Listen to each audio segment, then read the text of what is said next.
Yo, wagwan people, wagwan everyone. My name is DJ Spark Zimbabwe, and ndipo pana pa Zimu Reality ITV. Patinobata nyaya dzakasiyana, patinongwavha nyaya dzakasiyana dzinochitika ma streets, dzimwe dzacho dzaswera dzichitika pa social media, ndo dzingwavha nodana dzopana pano vanangokupakurira ivo pamangodziona. Nyaya panapa ndeya Jamaster na Peter Moyo. Pane video yatakaona nezuro ya Jamaster pakabvunzwa kuti Jamaster mwana wako anachinga akura uda kuti azoite kunge iwewe kuimba kwaunoita. Saka pane answer akapindwa na Jamaster ino unoenda kuratidza ipo Jamaster akati mwana afane kuita kunge Peter Moyo. Anyway, send out the video to believe mega muone mega umbo wandinawo.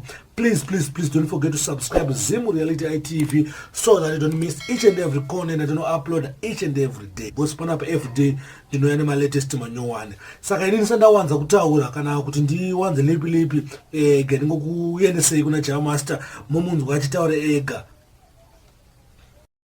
Mwana afanele sapita mo. Skemi mdote ite chiu. Mwana anofana ita chipo chake, munhu wese ane chipo chake.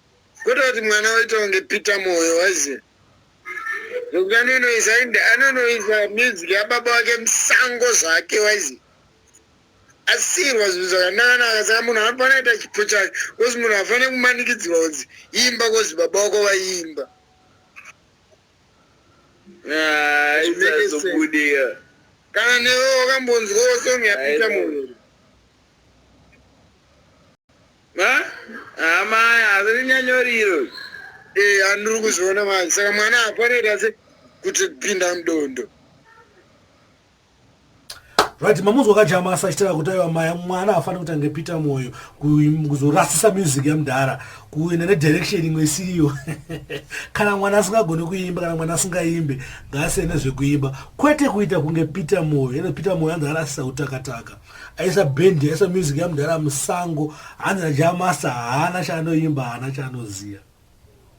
Alisina zvitaura ndi Jamaster adaro ati maya mwana afana kuti ange Peter Moyo, mwana afana kuita chipo chake, afana kuita zvinhu zvakewo zvinenge zviri maari, afana kungoinirita zvinhu zvazibwo zvabva kuna mudhara wake sezvakazoti kuna Peter Moyo. Ene Peter Moyo anza kuimba singanakidza.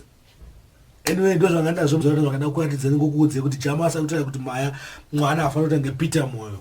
Peter Moyo akurasisa chi akurasa mission efficient eband akupinza music yamudhara mudondo. Anyway, thanks for watching. My name is DJ Spark Zimbabwe. Once again, don't forget to follow me on Instagram. It's DJ Spark Zimbabwe. Can I go visit our website www.zimureality.com.